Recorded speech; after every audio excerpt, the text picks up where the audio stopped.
guys, kembali lagi dengan saya Vinek PR. Kali ini saya akan melanjutkan alur cerita dari manhwa berjudul My Disciple Are All Big Shoot from the Future. Video ini adalah video kelanjutan dari video part sebelumnya. Jadi buat kalian yang belum menonton video part sebelumnya, saya sarankan untuk menonton terlebih dahulu supaya lebih mudah memahami alur ceritanya. Menggema ke seluruh istana Tao. Beberapa hari pun cepat berlalu semenjak Chen Jie masuk ke kamar Chansing. Di dojo latihan, Xiaonan masihlah saja penasaran dengan apa yang terjadi di malam itu karena dia pingsan, namun Xing Xuan tidaklah ingin membahasnya lagi karena kapok. Setidaknya begitulah apa yang dia bicarakan, meskipun sebenarnya dia juga sangat penasaran karena Chansing tiba-tiba berubah semenjak malam itu. Dia itu menjadi sangat rajin berlatih lebih dari biasanya bersama Xiao He, dan hasilnya adalah dia berhasil menerobos ke alam Guisang hanya dalam waktu 2 hari saja. Melihat mereka yang sangat bersemangat, Xing Xuan pun kemudian mengajak Xiaonan untuk berlatih keras juga, namun Xiaonan tidak mendengarkannya. Dia masih malas-malasan menggunakan status Chansing yang murid langsung dari Chen Jie sebagai alasan, dan roh pedang Tolin pun kemudian menghantam kepalanya. "Apa yang kau lakukan, gadis kayu? Aku ini mastermu, beraninya kau memukulku?" Xiaonan pun berteriak tidak terima. "Meskipun kau adalah masterku, tapi kekuatanmu itu terlalu rendah. Master Tao memintaku untuk memaksa kultivasimu, dan dia mengatakan jika aku boleh menggunakan kekerasan terhadapmu jika diperlukan, balas roh pedang Taolin. Sialan, aku tidak menerimanya. Kukira dia memberiku alat bermanfaat, tapi ternyata ini cuma alat yang bisa mengatai saja. Dasar master bau sialan," ucap Xiaonan. "Master itu melakukan ini untukmu juga, dan Taolin adalah gadis kecil yang cantik dan lebih baik dari si kecil yang terus tidur di kepalaku selama 12 jam sehari," balas Xing Xuan. Begitulah banyak hal telah terjadi, dan untuk mengetahuinya kita perlu melihat kedua hari yang lalu. Itu adalah hari setelah malam panjang antara Chansing dan Chen Jie. Di hari itu Chansing sudah tampak sangat riang, dan Chen Jie pun kemudian memberikan Xiao He kepada Chansing secara resmi sebagai master. Chen Jie pun menjelaskan jika Xiao He itu sangat spesial karena dibuat dari alat penempaan jiwa menggunakan jiwa masternya sendiri sebelumnya secara langsung. Dan selama kontrak terjalin dengannya, maka kekuatan spiritual akan terhubung. Begitulah alasan mengapa Chansing dapat menerobos dengan cepat, karena kultivasinya sendiri dibantu oleh Xiao He. Mudahnya mereka itu telah menjadi satu tubuh, sehingga begitulah latihan meditasi yang dilakukan oleh Xiao He juga memberikan kenaikan pada Chansing, dan begitu juga sebaliknya. Dan kemudian selain dari itu, Chen Jie juga memberikan hadiah kepada Xiaonan dan Xing Xuan karena bagaimanapun mereka berdua adalah murid dari muridnya. Chen Jie pun kemudian mengeluarkan roh pedang Taolin meminta pendapatnya tentang Xiaonan. Roh pedang Taolin pun kemudian segera memeriksanya sendiri, membuat Xiaonan ketakutan karena pada dasarnya itu mirip seperti hantu. Namun bagaimanapun juga Chen Jie lebihlah menakutkan darinya, jadi dia tidak berani untuk menolak. Bakatnya biasa-biasa saja, dan dia hanya berada di puncak roh jiwa. Dia juga telah melakukan banyak latihan tidak benar, tapi meskipun dia sedikit emosian, dia sebenarnya adalah seorang yang penyayang, yang takut dan jijik dengan hantu serta roh jahat yang terukir dalam tubuhnya. "Jadi master, gadis ini layak," ucap Taolin. "Baiklah, tidak masalah selama kau menyukainya," balas Chen Jie, dan begitulah Xiaonan menjadi master pedang Taolin setelahnya. "Dan kemudian untukmu sebenarnya bukanlah sulit untuk membentuk tubuh fisikmu, tapi semua teknik yang kau latih didasarkan pada Skyfire, yang mana lebih cocok untukmu daripada latihan fisik. Sebelumnya kebetulan aku pernah menangkap suatu pecahan. Xianfang dan Chansing terlihat tidak cocok, jadi aku akan berikan ini kepadamu." Chen Jie pun kemudian mengeluarkan pecahan ponik, dan melihat itu pun Xiao Xi menjadi cemas karena itu merupakan burung dewa berbahaya, namun Chen Jie mengabaikannya. Dia pun kemudian mengeluarkan samponik yang dia segel di dalamnya, dan aura api pun mulai memancar ketika itu sampai ke tangan Xing Xuan. Saat berikutnya samponik pun kemudian muncul, namun ternyata wujudnya menjadi sangat mungil. Nama aslinya adalah Wang Xuan Lian, namun karena itu terlalu panjang, Chen Jie pun kemudian menggantinya menjadi Xiao Li.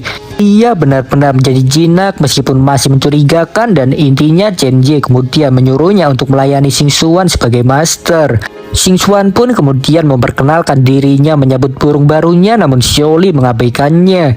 Dia itu masih begitu sombong. Dia tidak mau mengakui Xingxuan karena bahkan tidak mempunyai wujud fisik, dan sebuah celah dimensi pun kemudian muncul dan terlihatlah seorang gadis yang memegang gada besar di tangannya, dan dia pun kemudian langsung menghantam Xiaoli karena begitu sombong. Sebagai roh artefak, kau harus melakukan apapun yang diminta oleh mastermu. Jika kau tidak mau menjadi roh artefak dari murid master, maka kembalilah.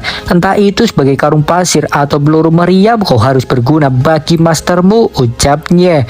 Gadis itu sendiri adalah seorang bernama Cilian yang mungkin juga merupakan roh artefak. Xiaoli memanggilnya sebagai kakak, dan setelah dia dihajar olehnya itu, Xiaoli pun akhirnya menerima Xingxuan. Cilian pun kemudian menyuruhnya untuk meminta maaf dulu, dan Xiaoli pun kemudian meminta maaf. Bukan padaku tapi pada master. Master, maafkan Xiaoli, Xiaoli salah, tolong jangan lempar aku kembali ke dunia itu lagi, ucap Xiaoli menangis. Begitulah nampaknya dia disiksa saat di ruang penyimpanan Chen-Ye sehingga dia melunak secara alami. Apapun itu, Chen-Ye juga tidak mempermasalahkannya lagi, dan Xingxuan pun kemudian berterima kasih atas hadiahnya. 5 hari pun cepat berlalu setelah pemberian hadiah, dan waktu kepergian Chen-Ye pun akhirnya tiba karena misi murid kedua yang telah usai. Selama itu baik Cancing dan yang lainnya terus berlatih, dan ternyata Chen-Ye memutuskan untuk membawa mereka ikut bersamanya. Dia itu berencana untuk menggabungkan dunia kekaisaran manusia dan dunia Tianluo supaya memudahkan para muridnya untuk mengelolanya. Tapi apa yang akan terjadi jika leluhur iblis dan kaisar manusia bertemu? Bagaimana jika mereka bertengkar? Selain itu, mereka berdua juga sangat menyukai master. Ini bukanlah sebuah sekte biasa, pikir Xiaoxi.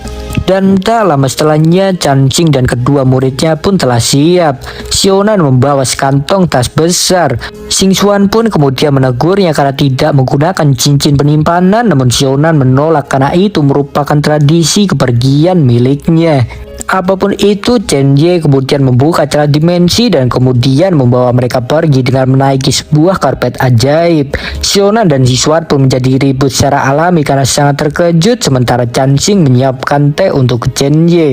Tujuan mereka adalah pergi ke dunia kekaisaran manusia untuk menemui Xianfang terlebih dulu, namun di tengah jalan Chen-Ye merasakan sesuatu tak terduga. Baju yang dia berikan pada Xianfang sebagai hadiah perpisahan rusak, mengartikan jika dia dalam bahaya. Chen-Ye pun kemudian segera menambah kecepatan, dan tentu saja itu membuat semua murid sangat terkejut karena kecepatan yang tidak masuk akal. Dan Shin pun setelahnya berpindah ke sisi dunia kekaisaran manusia yang sudah sangat kacau. Kapal luar angkasa sudahlah sampai, dan terlihat banyak prajurit telah gugur, dan di antara bahkan ada juga kakek Feng yang seharusnya sudah berada di alam surgawi. Artinya penyerang kali ini jelas sangat kuat, dan mereka dipimpin oleh seseorang bernama Bai Shi. Dia adalah salah satu dari 4 jenderal besar kekaisaran Xianxin yang datang untuk menjajah dunia kekaisaran manusia. Beralih ke sisi lainnya, Xianfang ternyata juga sudah terluka parah. Xiaoxing bahkan sudah terkapar tak berdaya, begitu juga dengan Poria.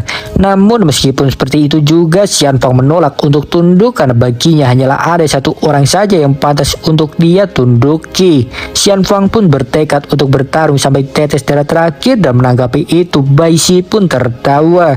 Kau sungguh bodoh dan keras kepala. Kau hanyalah seorang kaisar manusia kecil, dan di pasukan Xianxinku kau tidak ada apa-apanya, ucapnya. Master tahu aku tidak tahu di mana dia, dan aku tidak bisa menghubunginya. Perbedaan musuh terlalu besar dan mereka semua sangat kuat. Jika ini terus berlanjut, Master akan mati. Aku tidak bisa membiarkannya. Tunggu sebentar, aku akan menghancurkan diriku sendiri lalu ambil kesempatan itu, ucap Poria. Jika dunia kekaisaran manusia hancur, apakah aku masih layak disebut sebagai kaisar manusia? Aku sudah memutuskan jika aku tidak akan pernah meninggalkan dunia kekaisaran manusia bagaimanapun caranya. Pakaian spiritualku rusak, aku yakin Master pasti menyadarinya. Jika aku tidak melakukan hal kecil seperti menunda waktu, Master akan menyalahkanku karena salah berkultivasi. Jadi sebelum Master datang, aku sebagai penguasa dunia kaisar manusia tidak boleh mundur. Lagi pula selain kaisar, aku juga murid sekte Tao dan murid utamanya. Penjajah asing yang menginginkan hidupku, majulah, teriak Xianfang mengaktifkan Burning Spirit. Dan menanggapinya, para penjajah pun kemudian tertawa. Mereka benar-benar meremehkan Xian Fang, hanya menganggapnya gadis kecil bau saja. Xian Fang pun kemudian melesat membuka serangan duluan. Dia menciptakan banyak tombak spiritual sekaligus dan kemudian melemparkannya tepat ke arah Bai Shi, dan para bawahannya dapat menangkisnya dengan mudah. Salah satu tombak pun berhasil lolos, namun itu dengan cepat lenyap dengan sendirinya hanya dengan perisai yang melingkar di tubuh Bai Shi. Dia tidak bergerak sama sekali. Para bawahannya kemudian mulai mengepung Xian Fang, namun Xian Fang berhasil menusuk salah satu di antara mereka. Melihat itu pun Bai Shi menjadi sangat marah. Dia pun kemudian mengeluarkan kapaknya dan langsung menyerang balik. Dalam sekejap dia sudah sampai di belakang Xian Fang dan dia kemudian langsung menghantamkan kapaknya, namun Xian Fang berhasil menahannya dengan tombak. Ledakan dahsyat pun tercipta dari bentrokan senjata mereka, dan melihat itu para bawahan Bai Shi pun sangat terkejut karena seharusnya hanya seorang alam surgawi saja yang mampu menahan serangan Bai Shi. Sepertinya semua bawahanku yang terbunuh bukanlah suatu kebetulan belaka, dan kau bukan manusia surgawi biasa. Jika kita tidak bermusuhan, aku pasti akan menjadikanmu rekan, namun sangat disayangkan kau malah memilih untuk menjadi musuh Xian Xin. Dan hanya ada satu cara untuk mengakhirinya, ucap Bai Shi yang terus menekan Xian Fang membuatnya kewalahan. Saat berikutnya tombaknya pun mulai retak karena kekuatan Bai Shi terlalu besar. Detik berikutnya tombaknya itu pun hancur membuatnya sangat terkejut, dan Bai Shi pun kemudian menghantamnya secara langsung. Xiang Fan pun terhempas sangat kuat menghantam tanah, namun Bai Shi belum selesai sampai di situ saja. Dia kemudian langsung mengejar Xian Fang berniat menghabisinya secara langsung, dan tiba-tiba hujan es kemudian muncul dari atas langit. Itu langsung menghantam Bai Shi, namun dia berhasil menebas hujan es tersebut. Dan tak lama setelahnya ponik api pun muncul tepat di atasnya membuatnya sangat terkejut. Dan di sisi lainnya Xiona dan Yixuan pun kemudian langsung memopong Xiang Fan. Melihat mereka, Xiang Fan pun tentu saja menjadi sangat terkejut dan dia bertanya siapa mereka berdua. Apakah aku salah menyebut? Kakak Master, dia dipanggil Aswang, ucap Sionan. Namaku Xingxuan dan dia adalah Sionan, dan kami adalah murid Master Chansing. Dan kau adalah kakak perempuan Master Chansing, maka kau juga master kami, balas Xingxuan. Chansing, juniorku, apa maksud kalian? Xian Fang pun kebingungan secara alami, dan Sionan pun kemudian menjawab jika dia adalah gadis rambut putih di atas langit. Bagaimanapun mari kita pergi ke tempat aman lebih dulu. Sionan pun kemudian membawanya pergi bersama Xingxuan. Dan sementara itu Bai Shi masihlah saja sangat terkejut karena tepat di depan matanya ada seorang alam guisang dengan 2 roh artefak dan 1 binatang roh api surgawi. Dan tanpa banyak berbicara lagi, Chansing pun kemudian membuka serangan. Bai Shi pun kemudian menahannya dan ledakan pun terjadi di mana-mana karena gerakan keduanya yang sangat cepat. Bai Shi pun akhirnya terlihat kewalahan dan para bawahannya mengajaknya untuk melarikan diri, namun tentu saja Bai Shi menolak. Ini adalah pertarunganku, siapapun yang berani maju akan mati, ucapnya. Dia menjadi sangat marah karena harga dirinya sudah dipermalukan oleh seorang anak kecil. Dan basis kultivasi gadis ini tidaklah kuat, tapi tubuhnya mengeluarkan udara dingin yang sangat aneh. Ini tidak seperti senjata sihir, tapi lebih seperti sesuatu yang terbentuk dengan energi spiritual. Hanya dengan beberapa pertarungan saja aura dingin itu mengkontaminasi tubuhku, dan aku harus menyingkirkan itu dengan energi spiritual. Tapi bagaimanapun dia hanya berada di alam guisang. Yang perlu dipermasalahkan adalah 2 lainnya. Api ponik itu tidak memiliki suhu tapi dapat langsung membakar jiwa. Lalu roh pedang sulit dipahami, serangannya tidak menyebabkan kerusakan besar, tapi untuk sesaat itu menyebabkanku ingin menyerah dalam pertarungan. Saudari Taolin, apa yang harus kita lakukan sekarang? Kekuatan spiritual gadis jiwa itu semakin mengecil dan apiku tidak dapat membunuh mereka, ucap Xiaoli. Sayangnya aku juga tidak pintar berurusan dengan makhluk hidup, jadi aku akan mengincar jenderal mereka dulu. Master tahu seharusnya juga sudah dekat, jadi kita hanya perlu memastikan keselamatan muridnya saja, balas Taolin. Dan bentrokan pun terjadi lagi setelahnya. Pada dasarnya itu adalah pertarungan antara Chansing melawan Bai Shi karena kedua roh artefak tidak terlalu berguna saat ini. Dan sementara itu Xingxuan masihlah menyembuhkan Xian Fang. Xian Fang pun kemudian bertanya kepadanya apa tingkat kultivasi juniornya, dan Xing Xuan pun menjawab jika Master Chan Xing baru menerobos ke alam Guisang 2 hari yang lalu. Dan sementara itu Xiaonan menjadi sangat terkejut karena beberapa mayat yang tergeletak berada di alam surgawi. Dia pun bertanya kepada Xian Fang apakah dia yang membunuh mereka seorang diri, dan Xian Fang pun kemudian menjelaskan jika 3 hari yang lalu mereka menyerang. Pada saat itu aku tidak tahu siapa mereka, jadi aku memerintahkan supaya sekte di dunia kaisar manusia untuk mengungsi ke tempat yang aman dan hanya membawa beberapa tetua sekte untuk menghadapi mereka. Tapi perhitunganku ternyata salah. Pihak musuh terlalu kuat, bahkan pasukannya saja berada di alam Guisang dengan ratusan jenderal alam surgawi. Kami melawan mereka selama 3 hari dan kami mencapai titik kelelahan. Jika bukan karena kalian, aku juga mungkin sudah dikalahkan. Sangat disayangkan para tetua dan senior, bahkan kepala sekte besar langsung bergegas kembali setelah mendengar kabar ini, ucap Xian Fang.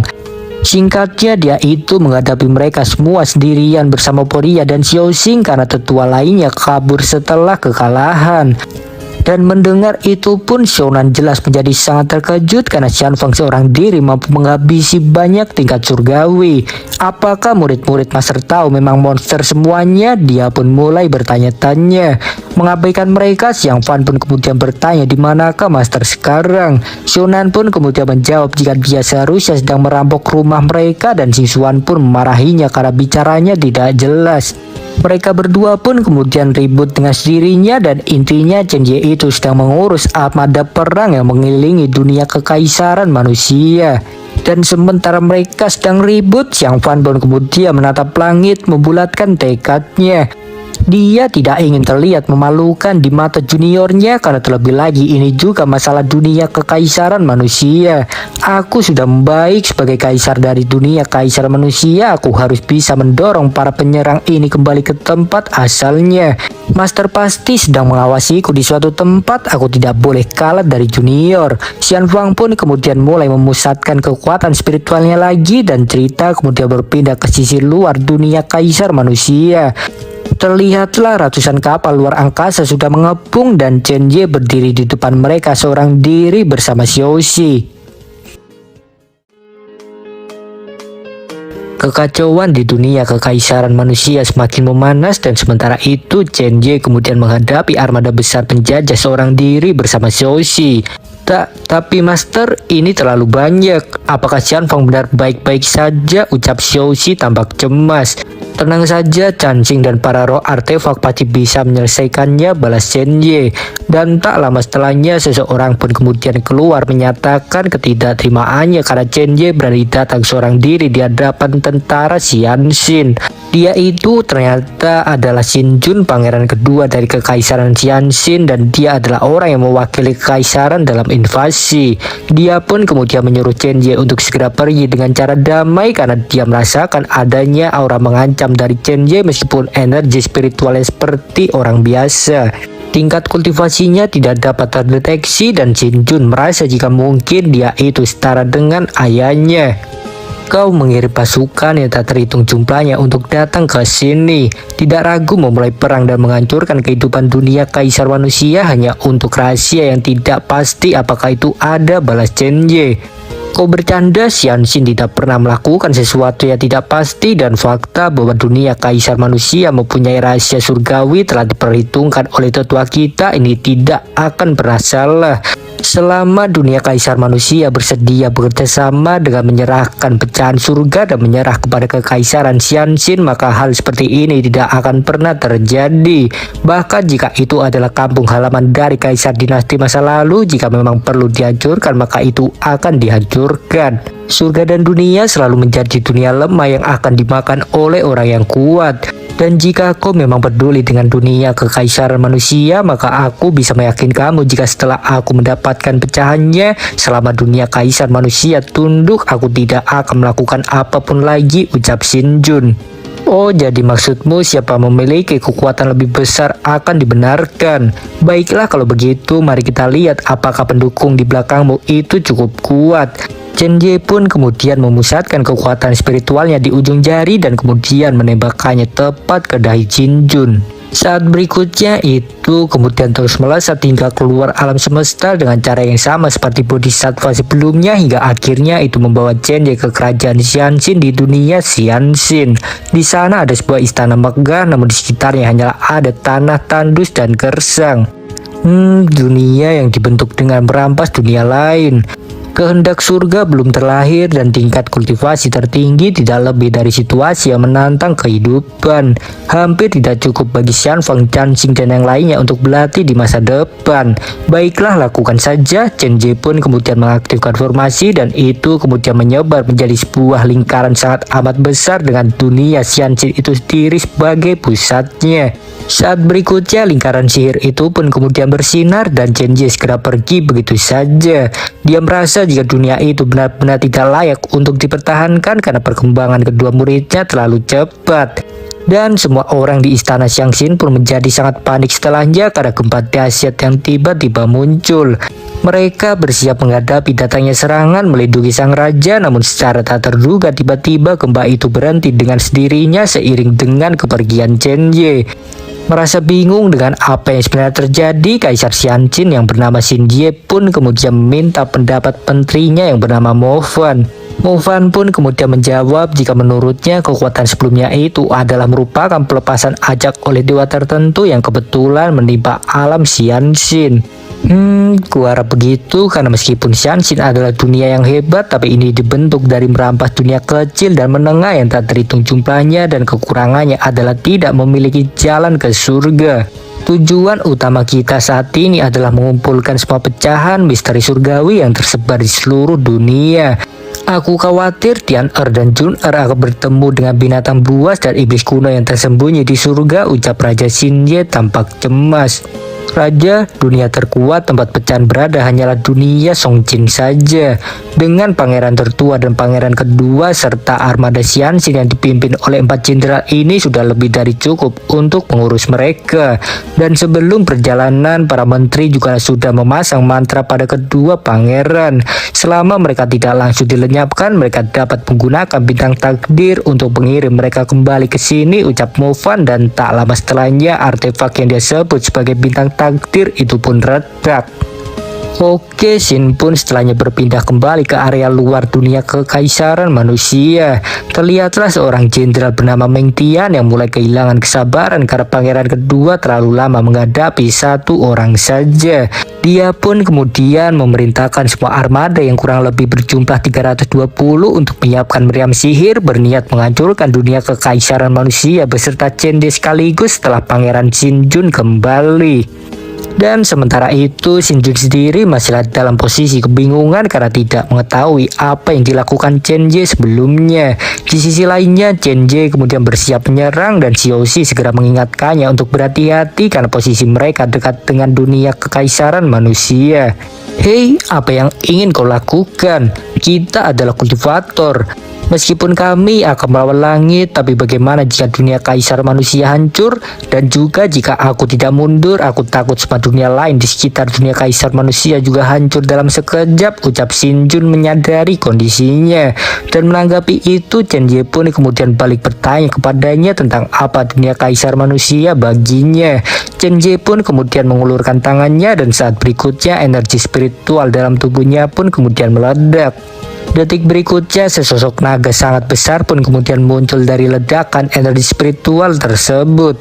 Naga itu kemudian bergerak mengelilingi sebuah planet atau bintang yang dekat dari dunia kekaisaran manusia. Naga spiritual itu pun kemudian menelannya dan saat berikutnya planet itu berubah menjadi bola kecil yang muncul di telapak tangan Chen Jie. Entah tidak diketahui itu memang sebuah bintang random atau tidak, hanya saja mungkin itu adalah dunia Xianxin itu sendiri, mengingat Chen Jie sebelumnya juga menyatakan jika dunia itu tidak berguna. Apapun itu, melihatnya jelas saja Pangeran Xin Jun menjadi shock berat karena Chen Jie dapat memanipulasi suatu bintang hanya dengan telapak tangan saja. Kupikir kau seorang yang kuat karena berani mengatakan seorang kaisar manusia bukanlah apa-apa. Baiklah, aku akan memberitahumu satu hal. Menurutku dunia Chanshinmu itu tidaklah lebih hebat dari seekor serangga. Chen Ye pun kemudian menembakkan bintang di telapak tangannya dan itu langsung menembus jantung Xin Jun dengan kecepatan luar biasa. Saat berikutnya Xin Jun pun meledak tanpa sisa, namun bintang kecil itu tidak berhenti sampai di situ saja. Itu kemudian terus melesat menghantam armada luar angkasa kekaisaran Xianxin dan terus menghantam ratusan kapal lainnya sekaligus. Ledakan beruntun pun tercipta secara alami layaknya kembang api sangat indah di langit, dan melihat itu pun Xiaoxi tidak terlalu terkejut lagi karena sudah mulai terbiasa dengan ketidakwajaran dari Chen Ye. Beralih ke dunia kekaisaran manusia, Xianfang dan Cancing terlihat mulai kewalahan. Xianfang pun kemudian bertanya kepada Cancing apakah dia masih bisa memanggil dewanya, dan Cancing kemudian menjawab bisa meski hanya sebentar saja karena sudah mulai kehabisan kekuatan spiritual. Perbedaannya terlalu besar dan kita bukanlah tandingan pria itu. Master seharusnya memberimu kitab tahu bukan? Meskipun teknik kultivasi dan fisik kita berbeda, tapi kita memiliki asal kekuatan spiritual yang sama.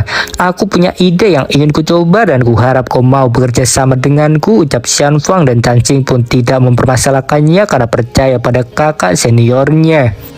Dan sementara itu Xiaoli pun terhantam kapak Baishi. Dia terjatuh oleh karena itu dan akhirnya kehilangan wujud poniknya karena kekuatan spiritual Xing Xuan nampaknya juga sudah habis. Di saat yang bersamaan energi spiritual luar biasa pun tiba-tiba muncul membuat Baishi sangat terkejut. Sial, aura aneh ini tumbuh dengan cepat. Aku tidak boleh membiarkan mereka pergi. Baishi pun kemudian segera menyerang sumber kekuatan spiritual tersebut. Dia melompat mengayunkan kapaknya dengan teknik pembunuh naga, namun secara tak terduga dia terpental. Apa-apaan ini? Setelah melintasi surga selama ribuan tahun dan mengikuti pertempuran yang tak terhitung jumlahnya antara dunia kecil dan besar, aku belum pernah melihat teknik seperti ini. Luar biasa, dua dewa saling bergabung, pikir Baishi, dan tepat seperti perkataannya, wujud dewa Xianfang dan Cancing benar-benar bergabung. Junior, energi spiritual kita tidak akan bertahan lama, jadi kita harus cepat mengalahkannya, ucap Xianfang, dan Cancing pun menjawab iya. Sementara itu Baishi pun menjadi semakin bersemangat karena menurutnya mereka sangat menarik. Dan oleh karena itu aku juga akan berusaha sekuat tenaga. Baishi pun berteriak dan energi spiritualnya pun kemudian meledak. Ngomong-ngomong, dia ini berada di tingkat Vientine dan apa yang ingin dia lakukan adalah memanggil wujud dewanya. Semua bawahannya pun menjadi panik melihat itu karena wujud dewa Baishi merupakan kehancuran. Mereka pun kemudian segera menyebar menyelamatkan diri dan urat spiritual hitam pekat pun kemudian melesat ke langit. Melihat itu baik Xianfang dan Cancing sangat tercengang. Dan apakah kalian pikir aku tidak mempunyai perubahan dewaku gadis kecil? Perbedaan dalam kultivasi tidak bisa diragukan, bahkan jika kalian menggabungkan dewa, kalian tetap tidak akan bisa melawanku. Cepat atau lambat kalian akan menjadi makanan untuk dewaku. Dan untuk menunjukkan rasa hormat pada kalian, setelah membunuhmu aku juga akan membantai seluruh makhluk hidup di dunia kekaisaran manusia ini dan mengubur semuanya bersama kalian. Baishi pun kemudian melesatkan dewanya, sementara Cancing dan Xianfang kemudian juga langsung menyerang balik. Ledakan luar biasa pun tercipta di mana-mana dari bentrokan keduanya hingga akhirnya itu menghasilkan satu ledakan sangat kuat. Sangat bagus, kehidupan akhirat itu menakutkan. Kemarilah, teriak Baishi. Sial, kita tidak punya banyak kekuatan spiritual lagi. Mari kerahkan semuanya pada serangan ini, ucap Xianfang, dan Cancing pun hanya menurut. Mereka berdua pun kemudian menyerang dengan segenap kekuatan tersisa, sementara Baishi menanggapi tekad mereka. Kedua dewa pun kemudian saling baku hantam dan gelombang ledakan yang jauh lebih kuat dari sebelumnya pun tercipta. Saat berikutnya wujud dewa Cancing dan Xianfang pun mulai memudar seiring dengan jatuhnya mereka berdua. Keduanya sudah benar-benar kehabisan kekuatan spiritual dan mereka pun tersungkur lemah tanpa bisa melakukan apapun lagi, sementara Baishi masih berdiri tegak. Dia tertawa memuji keduanya, namun sayang sekali bahkan penggabungan dewa tidak berguna di depan penghancuran mutlak milikku, ucap Baishi. Dia pun kemudian berniat menghabisi mereka, namun tiba-tiba dia terdiam karena menyadari sesuatu. Dia pun kemudian menatap ke arah langit dan benar saja seluruh armada angkasa hancur dalam sekejap oleh suatu bola kecil layaknya meteor. Apa yang terjadi? Kenapa armada roh di luar dunia kekaisaran manusia tidak mengirim peringatan? Baishi pun menjadi panik secara alami dan dia pun dengan cepat menyadari jika pangeran kedua dalam bahaya. Dan tak lama setelahnya pun Zenji kemudian datang tepat di atasnya. Apakah itu dewa yang dibuat dengan mengumpulkan niat membunuh di medan perang? Terdapat kesombongan besar dan pembunuhan di udara. Namun sayang sekali kalian tidak memiliki jalan ke masa depan. Terlihat mendominasi, namun hanya itu saja, ucap Zenji yang sudah mengikat dewa Baishi dengan tali spiritual. Saat berikutnya tali itu pun kemudian memotong tubuh spiritual dewa Baishi dan dia pun muntah darah sebagai akibat cedera dalam. Kau siapa kau? Baishi yang sekarat mulai terengah-engah, namun seperti biasa Zenji menganggapnya tidak layak untuk mengetahui siapa dirinya. Dia benar-benar hanya berpaling sementara sebuah bola kemudian melesat tepat di belakang Baishi. Itu nampaknya adalah bintang yang sebelumnya Zenji lesatkan di luar dunia kekaisaran manusia dan itu kemudian menembus jantung Baishi yang sudah sekarat. Yang pulih, dari tujuan yang mulia. Baishi pun mengucapkan kalimat terakhirnya sebelum akhirnya lenyap. Waktu pun cepat berlalu setelah kekalahan Kaisar Xianxin dan kedamaian bagi dunia kekaisaran manusia telah kembali. Di pagi hari yang cerah, Xiaoli pun kemudian bertingkah sombong di hadapan Xiaoxing. Dia menyuruhnya memanggilnya kakak perempuan dan menanggapi itu Xiaoxing hanya terdiam dengan raut wajah yang jelas tidak menyukai Xiaoli. Dan beralih ke sisi dalam istana Tao, terlihatlah sebuah guntur yang tiba-tiba menyambar Xiaonan. Sial, datang lagi, untuk saja aku lincah, jika tidak pantatku akan tersengat listrik. Xingxuan seharusnya tidak seperti ini kan? Tunggu, aku tidak bisa menahannya. 3 hari yang lalu saudari Mas terpulih dari cederanya dan menjadi seperti ini. Untungnya istana Tao dipenuhi dengan energi spiritual yang tidak ada habisnya. Jika tidak, dengan kecepatan penyerapan energi spiritual mereka, pegunungan spiritual apapun juga akan diserap oleh mereka sampai habis, balas Xingxuan. Jangan malah bicara soal kultivasi. Keadaan mereka ini benar-benar sangat berbahaya. Ketika berhadapan dengan para penjajah, mereka diam-diam memiliki pemahaman dan bahkan hal yang belum pernah terjadi seperti penggabungan para dunia dewa yang mereka lakukan. Sebenarnya apa yang mereka bisa lakukan? Xiaonan bingung, begitu juga Xingxuan merasakan hal yang sama karena sejauh yang dia tahu Xianfang dan Cansing itu baru saja bertemu satu sama lain. Begitulah kurang lebih kondisinya di istana Tao saat ini, yang mana Xianfang berkultivasi dengan sangat keras karena tidak ingin tertinggal oleh juniornya yang dapat menerobos alam Guisang hanya dalam beberapa bulan saja. Begitu juga sebaliknya, Cansing juga tidak ingin kalah dari Xianfang yang sudah menerobos alam surgawi karena bagaimanapun usianya itu lebih muda 2 tahun darinya. Keduanya sama-sama berlatih dengan sangat keras sehingga tanpa mereka sadari area di sekitar mereka pun terkena dampaknya. Guntur dan es memenuhi ruangan dan tak mengapa Xingxuan dan Xiaonan berada di sana meskipun keadaannya sangat amat kacau. Dan kemudian untuk Zenji sendiri, dalam 3 hari dia sedang memperbaiki roh artefak.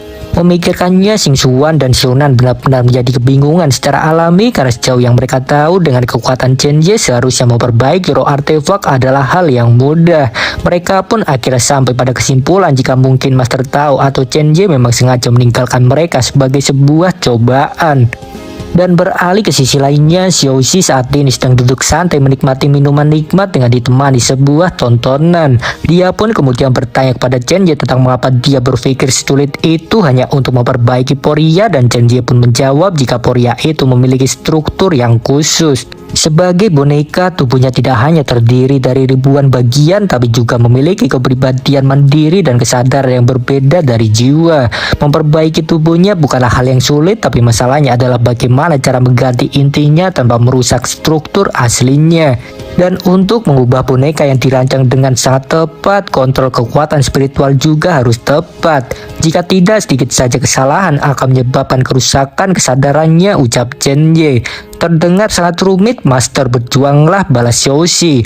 Baiklah, lagi pula fungsi inti dan tubuhnya telah diperbaiki. Untuk melakukan peningkatan kultivasi di masa depan, aku mengubah metode operasi teknik inti dan memasang Douyi turunan sutra di dalamnya. Dengan ini kedepannya kultivasinya tidak akan memiliki batas lagi. Singkatnya, kecuali untuk struktur fungsional tidak ada banyak perbedaan antara dia dan makhluk yang asli. Di masa depan ketika kultivasimu ditingkatkan, kau bisa mengandalkan tubuhmu ini ketika tubuhmu rusak. Kau akan bisa melepaskan diri dari keterbatasan tubuh boneka dan menjadi makhluk hidup yang asli, ucap Chen Ye membuat Poria yang baru saja terbangun kebingungan. Menanggapinya, Chen Ye pun kemudian hanya bertanya balik apakah dia tidak suka tentang itu, berniat untuk mengembalikannya seperti semula. Namun Poria dengan cepat merespon jika dia tentu menyukainya. Dia sangat senang dan dia pun kemudian mengucapkan terima kasih. Setelahnya mereka pun kemudian pergi ke dojo latihan tempat Xianfang dan Dancing. Di sana keadaannya masih sangat parah seperti sebelumnya, bahkan jauh lebih parah lagi hingga bahkan Xiona dan Xishuan pun harus naik ke sebuah tiang untuk berlindung. Keduanya tampak sangat menderita sehingga melihat kedatangan Chen Ye pun keduanya merasa lega. Dan tak lama setelahnya baik Xianfang dan Zhang Xing pun langsung berhenti berkultivasi ketika mengetahui gurunya datang. Keduanya langsung berlari mendekatinya menendang Xiona dan Xishuan pergi. Xianfang pun kemudian segera melapor jika sudah mencapai tingkat menengah alam surgawi. Begitu juga Dancing melapor jika dirinya telah mencapai puncak alam Guizhang. Keduanya sangat haus akan pujian. Tapi Master, kenapa rambutmu memutih? Apakah Master terluka? Aku akan segera memanggil dokter. Xiang Fan pun tampak cemas. Menanggapinya, Chen Ye pun tanpa berbasa-basi kemudian langsung mengalirkan kekuatan spiritualnya ke rambutnya, membuatnya kembali seperti semula. Melihat itu pun Chang Xin tampak bingung karena mengira rambut asli gurunya berwarna putih, dan Xiang Fan pun langsung menyela mengatakan jika rambut hitam adalah penampilan aslinya. Dan Chen Ye pun kemudian menjelaskan jika saat itu dia mengubah rambutnya hanya untuk mengubah kesan kepada Chan Xing. Chan Xing pun terkejut mendengar itu, namun dengan cepat dia menjadi malu dengan sendirinya karena masternya melakukan itu untuknya. Dan di sisi lainnya, Xianfang menjadi shock berat tidak terima karena masternya sampai sejauh itu. Xianfang pun kemudian segera memeluk Chen Ye mengatakan jika dia sudah sangat merindukannya dan sudah berlatih keras. Menanggapinya, Chen Ye pun kemudian menepuk kepalanya memujinya karena sudah menghadapi para penyusup dengan baik. Xianfang pun merasa senang oleh karena itu, dan dia pun kemudian menatap Chan Xing dengan raut wajah sombongnya. Meskipun juniorku dan master telah bersama lebih lama dariku, tapi aku tetaplah murid pertama master, pikirnya. Dan tak ingin kalah darinya, Chan Xing pun kemudian juga memeluk sisi lain Chen Ye. Dia kemudian juga mengatakan jika sudah bekerja keras saat dunia kekaisaran diserang, dan Chen Ye pun kemudian juga menepuk kepalanya. Kau sudah bisa menggunakan dewamu dengan lancar. Itu juga berjalan dengan cukup baik, ucapnya membuat Xianfang menjadi kesal. Sialan, kenapa juniorku bisa sedekat itu dengan master? Bukankah aku yang datang lebih dulu, pikirnya. Xianfang dan Xing, kalian adalah muridku, tapi latihan yang kalian latih adalah jenis latihan yang berbeda. Apakah kalian tertarik untuk belajar satu sama lain? Ucap Chen Ye membuat keduanya menjadi kebingungan karena itu tiba-tiba. Dan waktu pun cepat berlalu setelahnya. Chen Ye pun akhirnya selesai membuat dunia kecil dengan sangat cepat. Di tengahnya ada sebuah arena tempat di mana Xianfang dan Tang Xing berdiri berhadapan satu sama lain. Begitulah ternyata Chen Ye meminta mereka untuk berduel, dan tentu saja keduanya menerimanya karena ingin membuktikan diri masing-masing. Poria kemudian mengambil peran sebagai wasit, dan dia pun kemudian menjelaskan peraturannya yang mana singkatnya penggunaan roh dewa dan binatang roh tidak diizinkan. Dan juga para murid tidak bisa digunakan karena itu hanya akan menguntungkan Chan Xing. Bagaimanapun mereka jugalah tidak berniat untuk ikut, jadi baik Xiona dan Xishuan pun tidak mempermasalahkannya. Mereka sudah cukup puas diizinkan menonton, mencari pengalaman dari pertandingan saja. Baiklah, itu semua peraturan untuk pertandingan ini. Sekarang kalian bisa memulai pertandingannya kapan saja, ucap Poria. Chansing dan Xiang Fan pun kemudian segera bersiap-siap, namun dengan cepat Chansing menyadari jika seniornya tidak membawa senjata. Dia pun bertanya tentang itu dan Xiang Fan pun kemudian menjelaskan jika senjatanya patah saat melawan penyusup sebelumnya. Tapi tidak masalah, aku masih bisa menggunakan ini. Kau berada di alam Guisang kan? Agar adil aku akan menekan kekuatan spiritualku ke alam Guisang juga, balas Xian Fang yang kemudian mengeluarkan tombak spiritualnya. Baiklah, sampai membuat saudari senior menekan alamnya. Kalau begitu aku tidak bisa mengandalkan senjata. Chansing pun kemudian melempar senjata miliknya menggantinya dengan pedang es. Mari kita mulai. Chansing pun memberi aba-aba dan Xiang Fan pun menerima tantangan darinya. Keduanya pun setelahnya melesat dengan kekuatan penuh, bahkan sisa kekuatan spiritual tersisa di pijakan mereka. Chansing pun kemudian menggunakan teknik Taiyin Suan, sementara Xian Fang menggunakan Kaisar 9 Naga. Itu kemudian menghasilkan masing-masing gelombang es dan guntur. Ledakan tersebut kemudian berbentrokan diikuti dengan Xian Fang yang kemudian menghantam Chansing, begitu juga sebaliknya. Kedua senjata mereka pun saling berbentrokan dan Chansing pun terlempar ke belakang, sementara Xian Fang langsung memberikan serangan lanjutan. Dia menusukkan tombaknya dan gelombang kejut luar biasa pun tercipta menggetarkan seluruh arena. Sialan, aku menyesal, biarkan aku pulang, teriak Shonan. Ini masalahmu, bukankah sudah aku bilang jangan masuk? Balas Xing Xuan mengeluarkan payung untuk berlindung. Namun berbeda dengan mereka yang panik, Poria hanyalah bersikap tenang karena pertarungan masih terkendali sejauh ini. Dan kemudian beralih ke sisi Xiaoxi, seperti biasa dia menjadi panik ketika menonton bentrokan hebat tersebut. Master, bukankah ini sangat menakutkan? Aku bahkan bisa membayangkan bagaimana mereka dapat menghancurkan banyak dunia karena pertempuran di masa depan yang asli. Master, apakah tidak masalah membiarkan mereka berdua bertarung seperti ini? Jangan khawatir, ini hanya alam Guisang saja dan artefak sihir itu bisa menahannya, balas Chen Ye. Tapi aku tidak mengatakan tentang itu. Di masa depan nanti mereka akan bermusuhan. Jika Master membiarkan mereka bertarung seperti ini, misalnya ada kecelakaan, kedua muridmu akan hilang, balas Xiaoxi. Jangan khawatir, tidak akan ada kecelakaan. Jika mereka memang ditakdirkan untuk bertempur, maka biarkan pertempuran itu terjadi lebih awal dan hancurkan takdir ke depan Kaisar Manusia dan leluhur iblis. Dan ngomong-ngomong Xiaoxi, aku ingin menggunakan sistem lotre. Sekarang Xiaoxi pun terkejut karena sangat tiba-tiba, meskipun dia kemudian juga langsung menurut. Dia pun kemudian menjalankan fungsi lotre dengan tampilan baru karena poin yang didapatkan oleh Chen Ye sudah melebihi 50.000. Dia memiliki 70.000 poin sekarang dan begitulah itu seperti semacam hadiah tambahan dengan munculnya bola merah dalam sistem lotre. Itu hanyalah muncul di lotre tingkat lanjutan yang tentu saja isinya jauh lebih langka dari bola emas. Chen Ye sendiri sekarang memiliki 2 undian lotre tingkat lanjutan dan 6 tingkat menengah. 10 undian tingkat menengah dapat ditukarkan dengan 1 tingkat lanjutan, namun begitulah itu tidak cukup dan oleh karena itu Chen Ye pun kemudian hanya menggunakan 2 undian lotre tingkat lanjutan. Merespon keinginannya, Xiaoxi pun kemudian langsung memutar lotre dan Chen Ye pun segera mengubahnya ke mode hemat energi setelahnya. Xiaoxi pun bingung oleh karena itu dan menanggapinya. Chen Ye hanya menjawab jika dia sebenarnya sudah mengerti maksudnya. Entah mungkin Xiaoxi itu hanya pembawa sial saja dan apapun itu juga Xiaoxi tidak berani melawan sama sekali. Lotre pun aja berhenti dan itu menunjuk ke bola merah. Selanjutnya bola merah itu pun kemudian membelah diri menjadi 2 dengan satu berlogo kapak dan satunya lagi berlogo tombak. Apa yang didapatkan Chen Ye adalah kapak dan Xiaoxi pun kemudian mengucapkan selamat atas keberuntungannya, namun Chen Ye tampak tidak puas. Dia pun kemudian menunjuk bola berlogo tombak karena itu lebih berguna. Tombak Xian Fang sebelumnya patah, jadi begitulah dia ingin memberikannya pada Xian Fang. Tapi Master, Xiaoxi pun ingin menghentikan kecurangannya, namun tatapan Chen Ye menghentikan perkataannya. Chen Ye pun kemudian berniat mengambilnya sendiri jika Xiaoxi tidak mau dan Xiaoxi pun menjadi panik secara alami.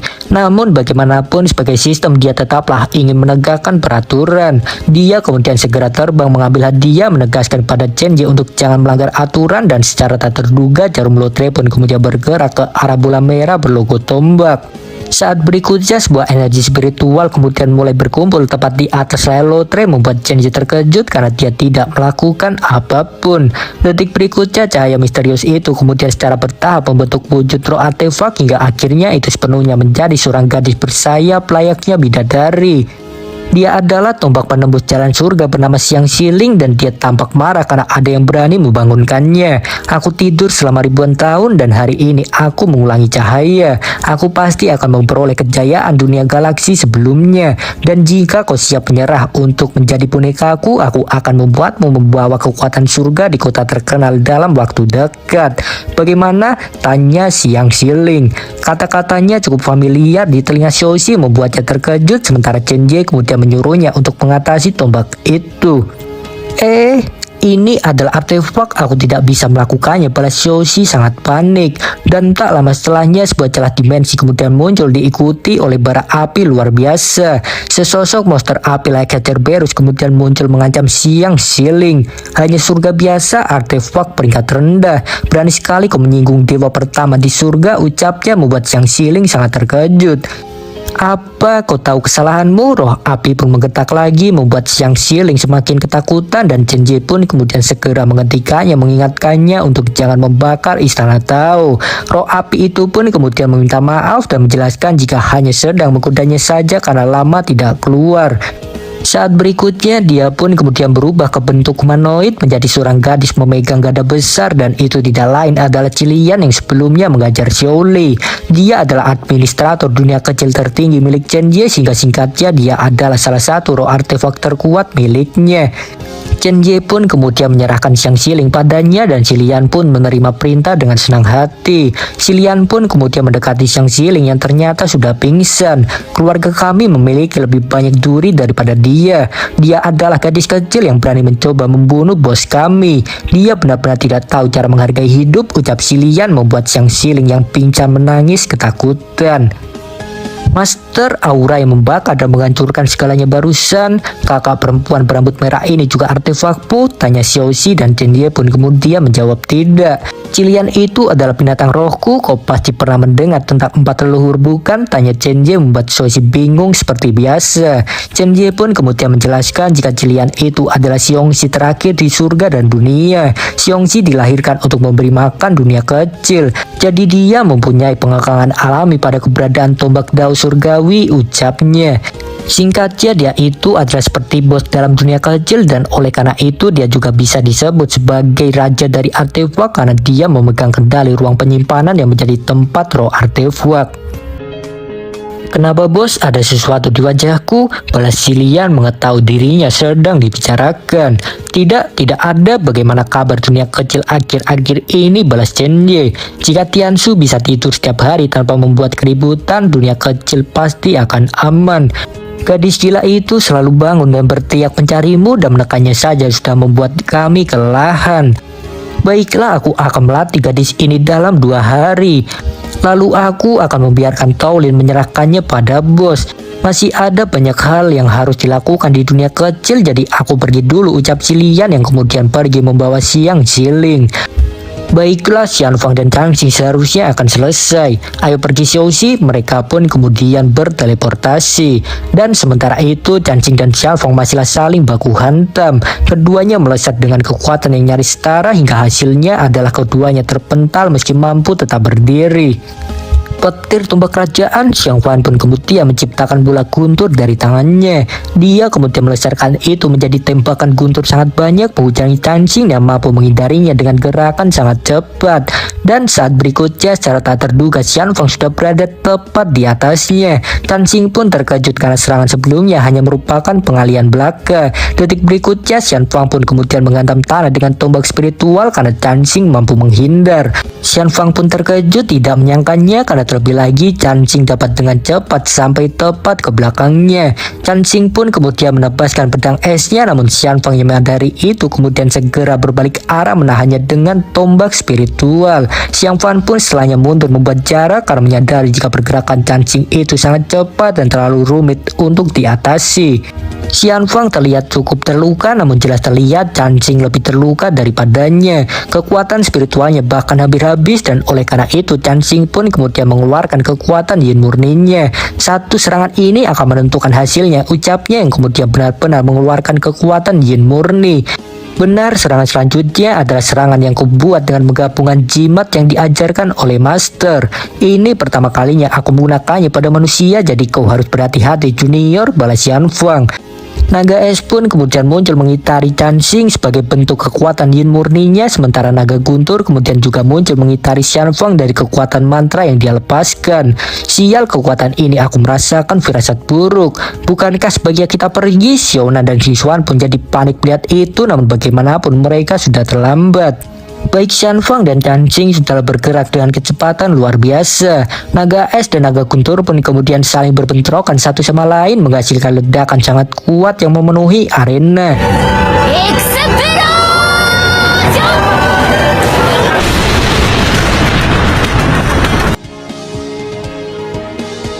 Xiang Fan pun kemudian langsung menggatam Chansing dengan tombaknya, begitu juga sebaliknya Chansing melawan. Tebasan demi tebasan mereka lesatkan, namun keduanya mampu menghindari serangan satu sama lain. Gelombang ledakan pun semakin parah dan itu tentu membuat Xiaonan dan Xishuan menjadi semakin panik. Mereka pun berteriak minta tolong dan Poria kemudian segera menyelamatkan mereka. Poria kemudian membawa mereka terbang menjauh, namun tetap saja pantat Xiaonan terbakar karena sedikit terlambat. Mengesampingkan mereka, naga es dan naga guntur pun kemudian mulai melilit satu pulau besar. Naga guntur pun kemudian melesat dengan mulut terbuka lebar dan akhirnya dia berhasil menggigit naga es tanpa perlawanan. Naga es itu pun hancur setelahnya, dan melihat itu Xishuan pun langsung menyadari jika pemenang yang mungkin sudah ditentukan dengan itu. Begitu juga Xiaonan memiliki pikiran yang sama. Benar saja, Chansing terjatuh batuk dan dia menggunakan pedang sebagai tumpuan, sementara Xianfang masih dapat berdiri tegak dengan menggenggam segel kaisar. Teknik ini kupelajari saat melawan para penjajah itu. Ini menggunakan jimat guntur yang diajarkan oleh Master, digabungkan dengan segel kaisar manusia di tubuhku dan didorong oleh aura 8 pembunuh darah spiritual. Aku memenangkan pertandingan ini, ucap Xianfang, dan setelahnya segel kaisar tiba-tiba bersinar. Xianfang pun menjadi panik oleh karena itu. Ini buruk, koneksi antara segel kaisar dan naga guntur terputus. Jika itu terus-menerus menyerap kekuatan dari 8 pembunuh darah spiritualku. Xianfang pun kemudian berteriak menyuruh Chansing segera menghindar, namun Chansing yang sudah terluka parah hanya bisa terdiam kebingungan. Cahaya pun kemudian mulai muncul dari tubuh naga guntur, seolah itu mulai kelebihan kekuatan spiritual. Sial, aku terlalu tergesa-gesa dan tidak memperhatikan kendali atas segel kaisar. Kekuatannya di luar kendali, tapi setidaknya Junior tidak akan terluka oleh karena ini. Xianfang pun kemudian segera mengerahkan segenap kekuatannya yang tersisa melesat ke arah Chansing, sementara ledakan dahsyat pun tercipta setelahnya. Xianfang pun kemudian melindungi Chansing menggunakan tubuhnya sendiri sebagai perisai hidup, dan akhirnya ledakan itu menghancurkan seisi pulau terbang. Entah mereka hidup atau mati, cerita akan berlanjut di video berikutnya. Oke, sebelumnya kekuatan spiritual Xianfang meledak akibat dari lepasnya kontrol segel kaisar. Singkatnya itu kelebihan energi, dan Poria pun kemudian segera mengaktifkan perisai untuk berlindung. Ini teknik ini jelas sudah di luar kendali, ucap Poria, dan Xiaonan pun kemudian berteriak menyuruhnya untuk segera menghentikan pertarungan.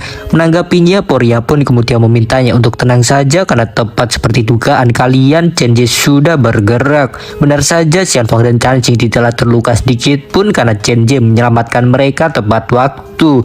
Kau menggunakan segel kaisar manusia untuk mengendalikan aura yang digunakan sebagai dasar mantra. Idemu cukup bagus, ucap Chen Jie, membuat Xianfang dan Chansing cukup terkejut ketika mendengarnya. Tapi kekuatan dari pembuluh darah spiritual bukanlah milikmu sendiri, dan jika kau tidak berhati-hati itu akan menjadi tidak terkendali seperti sekarang, dan itu bisa sangat berbahaya. Chen Jie pun kemudian mengaktifkan formasi dari telapak tangannya yang kemudian menghasilkan gelombang angin sangat kuat melenyapkan ledakan yang tercipta. Pulau Apung bahkan tidak jadi hancur oleh karena itu, seperti yang diharapkan dari dewa tertinggi. Bagaimanapun, terlepas dari kehilangan kontrol atau tidak, pertempuran itu dimenangkan oleh Xianfang. 3 hari pun cepat berlalu setelahnya, dan terlihatlah gumparan asap setelah turunnya sebuah guntur. Sesaat setelahnya itu mulai mereda, dan Chansing yang berdiri tegak di atas sebuah gunung pun terlihat. Dia jelas menerima guntur itu secara langsung, namun dia tidak tergores sedikit pun. Dan tak lama setelahnya guntur lainnya pun kemudian muncul. Xiaonan pun kemudian bertanya kepada Xianfang apakah Master Chansing benar tidak apa-apa, dan Xianfang pun menjawab jika seharusnya tidak ada masalah. Selama 3 hari Xianfang itu sudah melatih Chansing dengan jimat guntur, sehingga begitulah seharusnya daya tahannya sudah terbentuk. Xianfang cukup yakin dengan hal itu, namun bagaimanapun Xing Xuan tetaplah mengaktifkan indera spiritual yang mencakup radius 10 km untuk mendeteksi jika ada makhluk yang mendekat. Adapun alasan kenapa dia melakukan itu adalah dikarenakan tantangan menerobos alam surgawi tidak boleh diganggu sama sekali. Bahkan hanya dengan bertambahnya 1 orang saja di area jangkauan guntur itu dapat meningkatkan kekuatan guntur menjadi 10 kali lipat. Dan ngomong-ngomong, kemana Master tahu pergi? Tanya Xiaonan. Xianfang pun kemudian menjawab jika tadi pagi dia pergi mengambil artefak milik Chansing dan pergi ke dunia Tianluo untuk menyelesaikan beberapa masalah. Dan tak lama setelahnya guntur kesengsaraan pun kemudian datang. Itu kemudian langsung menyambar Chansing dan cerita pun kemudian berpindah ke dunia Tianluo, tepat di depan istana Diluo. Chen Ye pun kemudian membongkar istana tersebut dengan kekuatan spiritual, dan saat berikutnya dia pun kemudian menyusunnya kembali menjadi sebuah istana yang jauh lebih berbeda dari sebelumnya. Itu terlihat lebih kuno namun tampak lebih mengerikan. Chen Ye pun setelahnya memanggil Xiao Hei, dan Xiao Hei pun segera keluar merespon panggilan tuannya. Penampilannya jelas sangat berbeda karena pada dasarnya dia itu adalah istana Diluo itu sendiri, sehingga begitulah penampilannya mungkin mengikuti bentuk istananya. Sebelumnya kau dipengaruhi oleh orang jahat dan menggunakan jiwamu untuk berkultivasi. Kau juga hampir jatuh ke jalan iblis, tapi tidak ada perbedaan mutlak antara kebaikan dan kejahatan dalam kehidupan dan kematian, serta dunia tidak akan pernah menjadi hitam ataupun putih. Hari ini aku akan meneruskan jalan reinkarnasimu. Istana Kaisar Luo yang asli akan berganti nama menjadi kota kelahiran. Mulai sekarang sebagai penguasa kota kelahiran, kau akan membantu kedua muridku untuk mengendalikan hukum reinkarnasi dunia baru. Chen Ye pun kemudian memberi Xiao Hei sebuah gulungan, dan itu tentu saja membuat Xiao Hei sangat terkejut kebingungan. Chen Ye pun kemudian menjelaskan jika mulai sekarang makhluk hidup di 2 dunia mati jiwanya akan ditarik ke kota kelahiran tersebut dan akan bereinkarnasi melalui transmutasi kuil reinkarnasi.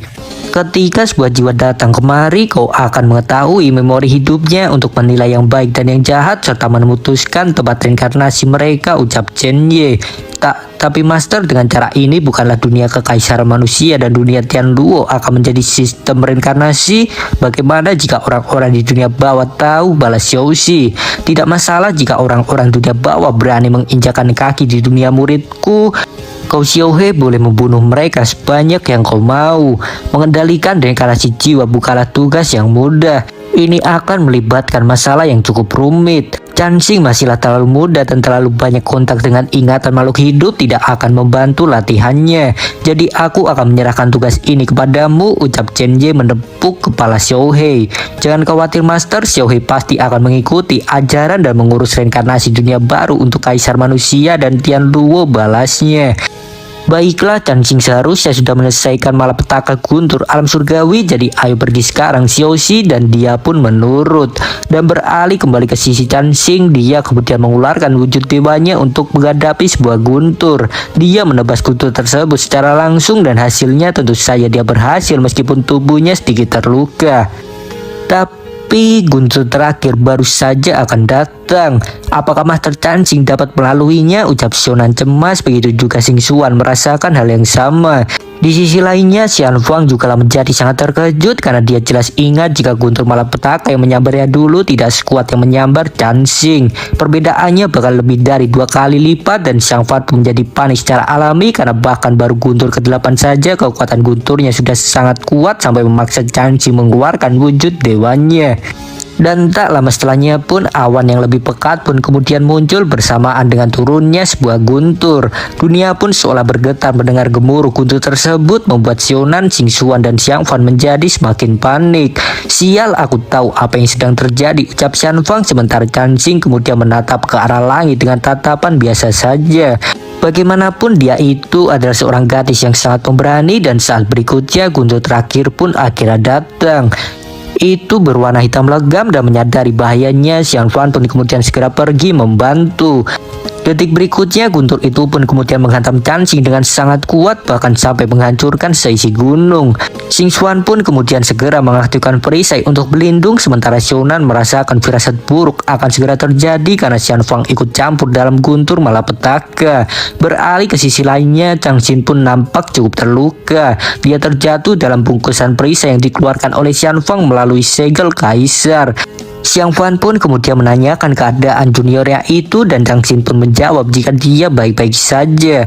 Tapi masalah besar akan segera datang. Kekuatan guntur ini sangatlah berbeda dengan yang kuhadapi. Master pernah mengatakan jika kau memiliki tubuh yin murni yang sangat langka dalam tubuhmu.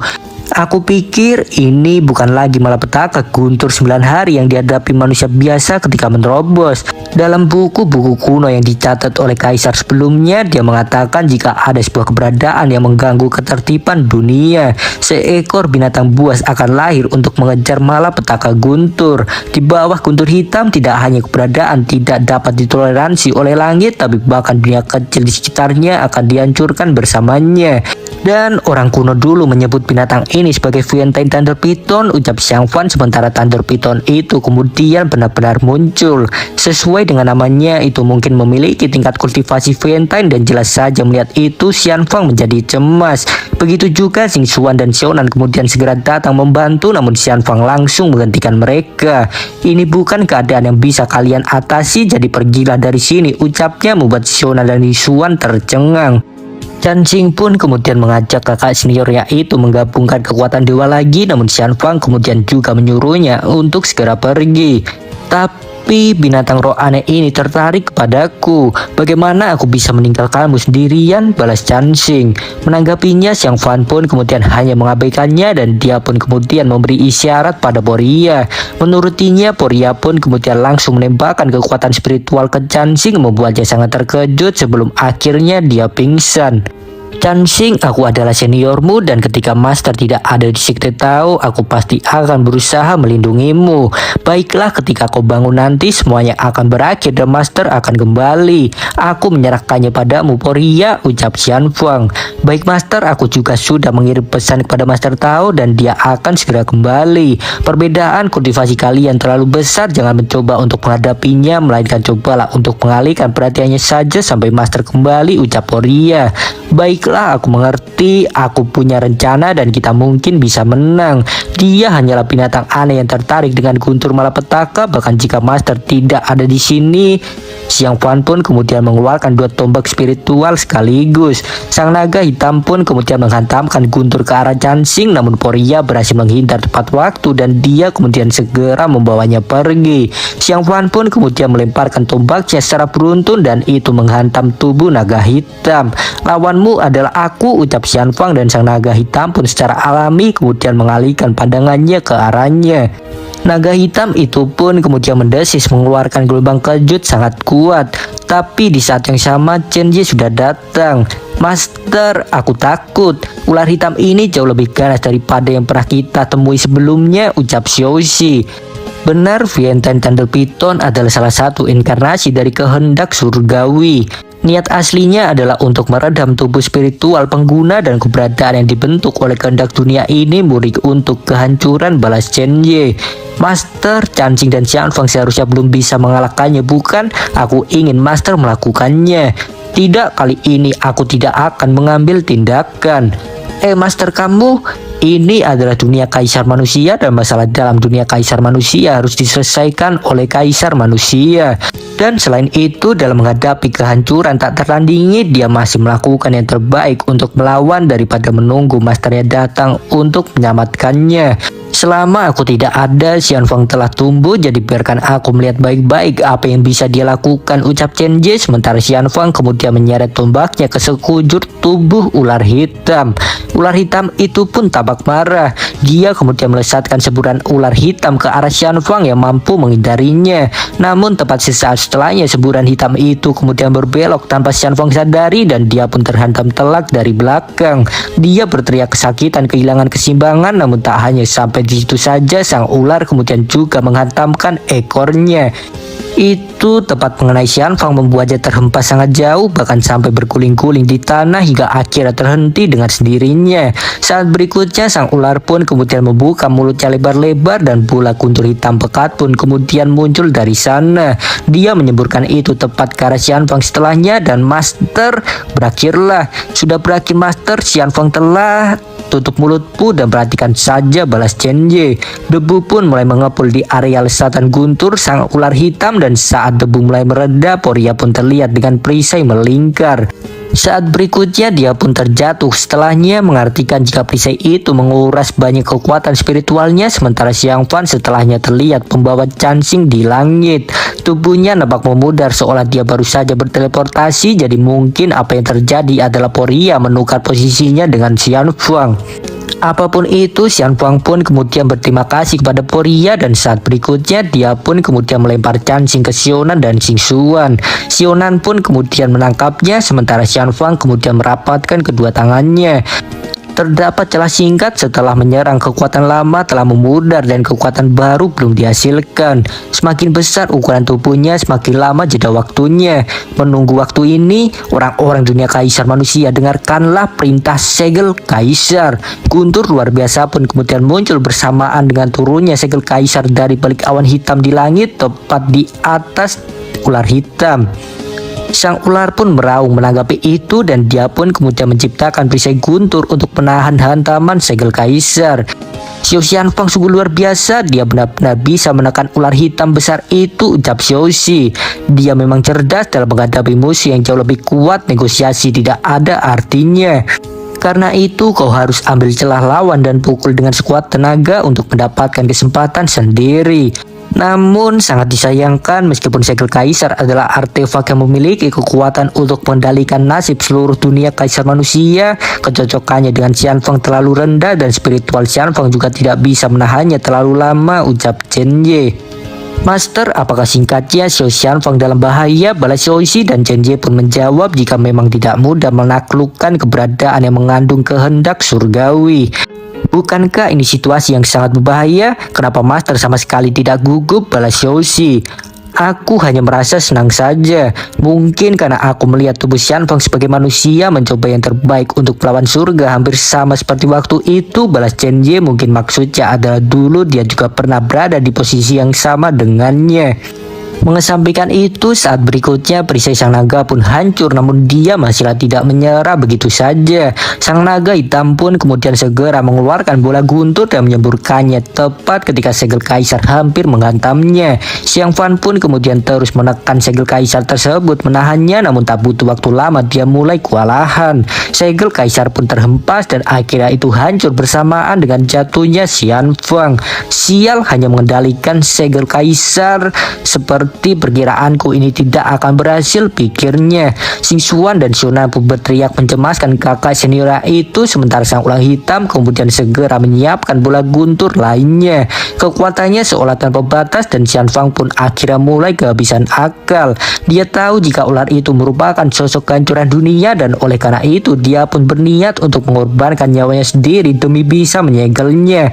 Tekadnya benar-benar sudah bulat untuk itu, namun tepat di saat yang sama Chen Ye kemudian memanggilnya. Xiang Fan pun tersentak, dan saat berikutnya sebuah tombak kemudian melesat ke arahnya. Xiang Fan pun kemudian menangkap tombak pemberian masternya tersebut yang tidak lain adalah tombak surgawi. Xiang Fan yang bingung pun kemudian bertanya kepada masternya apa itu, dan Chen Ye pun menjelaskan jika itu adalah tombak surgawi yang akan menjadi miliknya. Dan detik berikutnya semburan guntur pun kemudian melesat ke arahnya. Cansing yang baru saja bangun kemudian segera berlari sangat cemas, namun Xiaonan dan Xing Xuan segera menahannya. Dan saat berikutnya sebuah bola cahaya pun kemudian muncul dari titik terbang Xian Fang. Detik berikutnya semburan guntur itu pun terbelah karena tebasan Xian Fang, dan tidak sampai di situ saja, gelombang tebasan Xiang Fan pun kemudian juga terus melesat hingga akhirnya menghantam sang ular hitam itu, meskipun itu belum cukup untuk mengalahkannya. Baiklah, siapapun yang berani melawan kerajaanku, apalagi melawan Sekte Tao, harus mati, ucap Xian Fang yang bajunya kemudian berubah serasi dengan tombak barunya. Dia pun kemudian melesat sangat cepat, sementara sang ular hitam mengeluarkan guntur yang jauh lebih banyak dari mulutnya. Serangan guntur itu pun kemudian menghantam Xian Fang, namun Xian Fang dapat menahannya hanya dengan menggunakan perisai saja. Guntur hitam itu sama sekali tidak dapat menghentikannya, membuat Xian Fang dengan cepat mampu sampai ke dekatnya.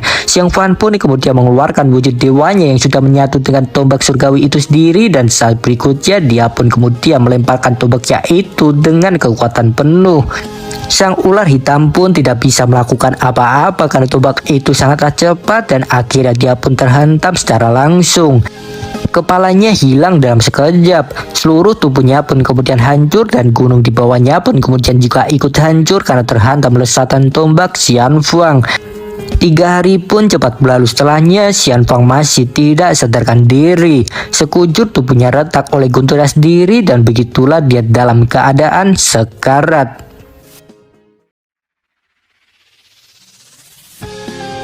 Seusai pertarungan melawan Thunder Fientin Python, Xian Fang pun tidak sadarkan diri selama 3 hari. Tubuhnya retak meninggalkan luka guntur di sekujur tubuhnya, dan memikirkan itu Chansing merasa bersalah. Di dojo latihan dia tidak bisa fokus sama sekali dalam berkultivasi, oleh karenanya Xiaonan dan Xishuan pun kemudian mencoba menenangkan masternya itu, namun tentu saja itu tidak bekerja. Chansing sepenuhnya tahu jika kakak seniornya itu belum bangun dalam 3 hari. Dia benar-benar merasa menyesal karena tidak dapat melakukan apapun saat itu, dan Xiaonan pun kemudian segera memeluknya. Sudahlah, ini bukan salahmu, oke? Tidak ada yang ingin hal ini terjadi. Benar, jangan khawatir Master, karena ada Master tahu pasti tidak akan terjadi apa-apa pada senior, balas Xishuan, dan Tang Xin pun hanya terdiam. Dan beralih ke sisi lainnya, Xiaoxi tentu juga menjadi sangat panik karena dia lemah seperti biasa. Xiaoxi pun kemudian bertanya kepada Chen Ye tentang apa yang sebenarnya terjadi pada Xian Fang, dan Chen Ye pun menjelaskan jika itu adalah dikarenakan adanya 2 kehendak surgawi yang bersaing di tubuhnya. Secara alami itu akan menyebabkan runtuhnya sebuah tubuh.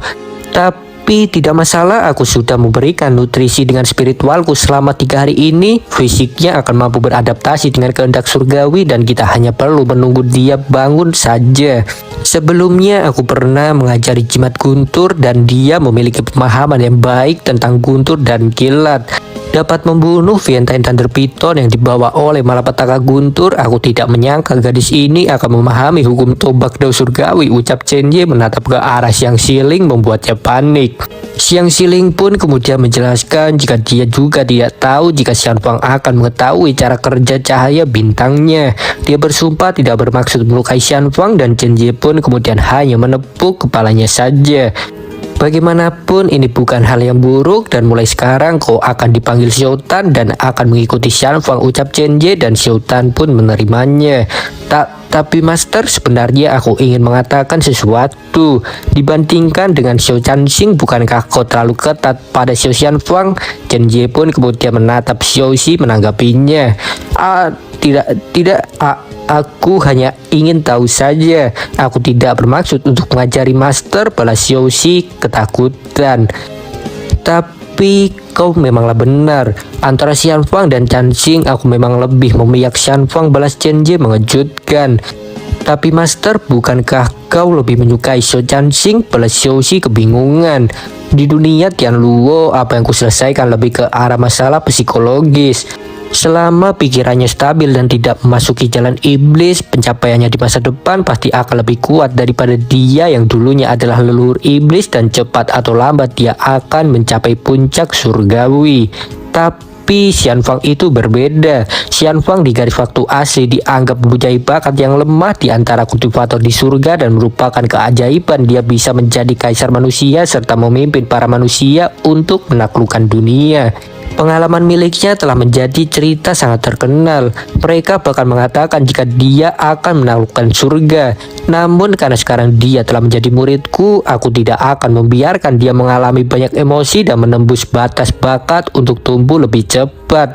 Aku berharap pencapaian masa depan Xianfang tidak hanya menjadi kaisar manusia yang menaklukkan surga saja. Lupakanlah proses pertumbuhan itu memang menyakitkan, tapi dengan kegagalan dan berdiri kembali kita dapat naik ke tingkat lebih tinggi, ucap Chen Jie. Jadi master ternyata memikirkan masa depan Xiao Xianfang. Tapi tunggu sebentar, apa ular hitam kemarin juga sengaja dimasukkan ke dunia kaisar? Balas Xiaoxi teringat dengan kejadian di makam kaisar. Menanggapinya, Chen Jie pun kemudian hanya bertanya balik bagaimana menurutnya yang terjadi setelah kejadian itu. Apakah Xianfang dan Cansing bertarung bersama di masa depan? Xiaoxi pun dengan cepat mengerti maksud masternya. Dia sangat terkejut karena Chen Jie bahkan memikirkan sejauh itu, dan menanggapinya Chen Jie pun kemudian menyuruhnya untuk melupakannya saja. Biarkan Poria dan Xiaotan yang merawatnya, dan ini saatnya untuk melakukan sesuatu pada dunia gabungan, ucap Chen Jie. Namun secara tak terduga Xianfang kemudian terbangun menarik bajunya. Kau bangun, bagaimana perasaanmu? Apakah ada yang sakit? Ucap Chen Jie. Tidak sakit, hanya saja aku tidak bisa menggerakkan tubuhku, balas Xianfang. Chen Jie pun kemudian mengompres kepalanya dan itu mengeluarkan asap menunjukkan betapa panas suhu tubuhnya. Xianfang jelas tampak kesakitan dan tidak nyaman oleh karena itu, namun itu justru dia gunakan untuk bermanja. Dia bergumam mengatakan jika bantalnya sangat keras dan dia pun kemudian mendekat ke kaki Chen Jie. Chen Jie pun kemudian memberikan pahanya sebagai bantal karena merasa bersalah, dan dia pun kemudian bertanya pada Xianfang apa dia akan menyalahkannya. Xianfang yang bingung kemudian bertanya apa maksudnya, dan Chen Jie pun menjawab, jika saat kau menghadapi ular hitam kau seharusnya sudah menyadari kehadiranku, bukan? Saat itu aku tidak membantumu dan kau tahu jika akan kalah melawan ular hitam, tapi kau masih bertarung, ucap Chen Jie. Ya, memang benar, selama pertarungan aku merasakan nafas master, tapi saat itu aku tidak berharap banyak. Jadi aku hanya berpikir jika tidak boleh membiarkan ular itu menghancurkan dunia kaisar manusia serta melukai junior. Jadi aku bergegas maju secepat mungkin, dan master tidak bertindak pasti ada alasannya kan? Balas Xianfang. Xianfang, mungkin saja kau juga sudah tahu antara kau dan Cansing aku lebih ketat denganmu daripada dia. Apa kau tahu alasannya? Xianfang pun shock berat mendengar itu, mengira jika masternya lebih menyukai yang baru daripada yang lama, dan Chen Jie pun kemudian mencubit pipinya. Kau itu adalah murid utama dari sekte Tauku dan kau adalah kaisar dari dunia manusia. Dan sebagai seorang guru, aku berharap suatu hari kau bisa mewarisiku dan membiarkan reputasi sekte Tau bergema di surga. Lalu sebagai seorang kaisar manusia, itu adalah tanggung jawabmu untuk memimpin surga dan umat manusia. Dan jika pencapaianmu di masa depan lebih besar dariku, mungkin tidak buruk jika aku menjadi bawahanmu, ucap Chen Jie membuat Xianfang mulai berimajinasi. Dia yakin bisa melakukan apapun jika Chen Jie menjadi bawahannya, dan puncaknya tidak lain adalah pernikahan. Memiliki dua anak pria dan wanita hidup damai bersama. Begitulah apa yang dipikirkan oleh Xianfang jika itu terjadi, sehingga dia pun secara alami menjadi semakin bersemangat untuk melampaui masternya. Melihatnya yang sesemangat itu, Chen Jie pun tampak senang dan menjadi sangat penasaran dengan pencapaian seperti apa yang akan dia dapatkan lagi nantinya. Chen Jie pun kemudian segera bersiap menyatukan dua dunia setelahnya, sementara Xianfang yang sangat bersemangat pun pulih secara alami. Dia kemudian segera berganti pakaian dan dia pun kemudian pergi ke dojo latihan dengan sangat bersemangat, dan jelas saja baik Cansing, Xiaonan dan Xisuan sangat terkejut melihatnya. Cansing pun segera berlari memeluknya sangat khawatir. Dia menangis layaknya anak kecil, dan Cansing pun kemudian meminta maaf karenanya membuat kakak seniornya terluka, dan Xianfang pun kemudian membelai rambutnya dengan lembut. Dengan master di sini aku akan baik-baik saja dan aku tidak terlalu memikirkan itu juga. Ayahku memiliki 9 anak dan aku adalah anak bungsu tanpa adik. Adik junior adalah seorang perempuan. Mungkin saat itu aku menganggapmu sebagai adik perempuanku dan tanpa kusadari aku langsung bertindak, ucap Xianfang membuat Cansing tercengang. Dia pun teringat akan masa lalunya yang singkatnya selalu ditolak. Dia selalu sendirian setelah kampung halamannya dihancurkan. Dia mencoba meminta tolong kepada orang-orang yang dia temui, namun tak ada seorang pun yang mau menerimanya karena tahu jika dia sedang diincar. Hari-hari itu sungguh sangat menyeramkan baginya dan dia pun menangis makin keras karena akhirnya ada sosok seorang kakak di depannya. Dan melihat itu pun Sionan bingung karena seharusnya Xian Fang itu lebih muda dari Chan Xing, sementara Xing Xuan tertawa memintanya untuk tidak perlu memikirkannya. Dan tak lama setelahnya, Chen Jie pun kemudian datang membuat mereka semua sangat terkejut. "Kenapa kau menangis? Apa Xian Fang telah membentakmu?" ucap Chen Jie. Xian Fang pun kemudian menjelaskan jika itu tidak benar dan Chang Xin pun kemudian juga menambahkan jika dia hanya sangat senang saja. "Baguslah kalau begitu, apa kalian sudah siap?" balas Chen Jie dan kedua muridnya pun menjawab sudah siap dengan sangat semangat. Chen Jie pun kemudian meminta Xing Xuan dan Sionan untuk tetap tinggal, membuat Sionan tambah kecewa sementara Xing Xuan menurutinya dengan senang hati. "Ada apa dengan ekspresimu?" tanya Xing Xuan dan Sionan pun kemudian menjawab jika dia sebenarnya tertarik pada penggabungan dunia. Xing Xuan pun kemudian membalas jika itu mungkin karena kultivasinya yang masih rendah sehingga tidak diajak dan Sionan pun hanya terdiam. Dan oke, mengesampingkan mereka, Chen Jie pun kemudian membawa Chan Xing dan Xian Fang keluar angkasa. Mereka pun kemudian berhenti di antara dunia kekaisaran manusia dan dunia Tianluo, bersiap menggabungkan kedua dunia tersebut. Chen Jie pun kemudian memberikan aba-aba untuk memulai dan Xiang Fan pun segera mengeluarkan Xiutan sementara Chan Xing mengeluarkan Xiao Hei. Mereka berempat kemudian mengaktifkan formasi bersama-sama dengan Xian Fang dan Chan Xing yang menempelkan salah satu tangan mereka. Energi spiritual mereka pun masing-masing kemudian membungkus dunia kaisar manusia dan dunia Tianluo.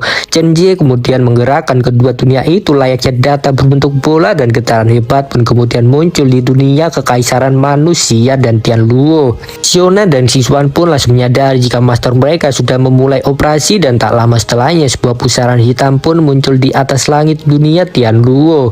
Orang-orang sangat terkejut kebingungan dengan apa yang sebenarnya terjadi. Ketiga makhluk surgawi pun juga sangat terkejut melihat getaran hebat itu. Mereka semua menjadi panik secara alami karena baru saja dibebaskan, khususnya Raja Binatang yang baru saja kembali ke singgasananya. Dan saat berikutnya bentrokan luar biasa pun tercipta dari kedua dunia. Detik berikutnya kedua dunia itu benar-benar menyatu menjadi satu dan aurora yang indah pun menghiasi langit luar angkasa. Itu sangatlah indah, tentu juga sangat luar biasa. Semua orang pun tampak senang karena penyatuan telah berhasil dan Chen Jie pun kemudian bertanya kepada kedua muridnya apakah mereka sudah menyiapkan nama baru. Xian Fang dan Chan Xing pun kemudian saling melirik satu sama lain karena ternyata mereka berdua sebelumnya sudah membicarakannya. Xian Fang pun kemudian menggunakan sebuah transmisi suara mengumumkan pada seluruh orang-orang dunia baru jika dua dunia telah disatukan. Master juga telah membuka jalan rekantasi mandiri.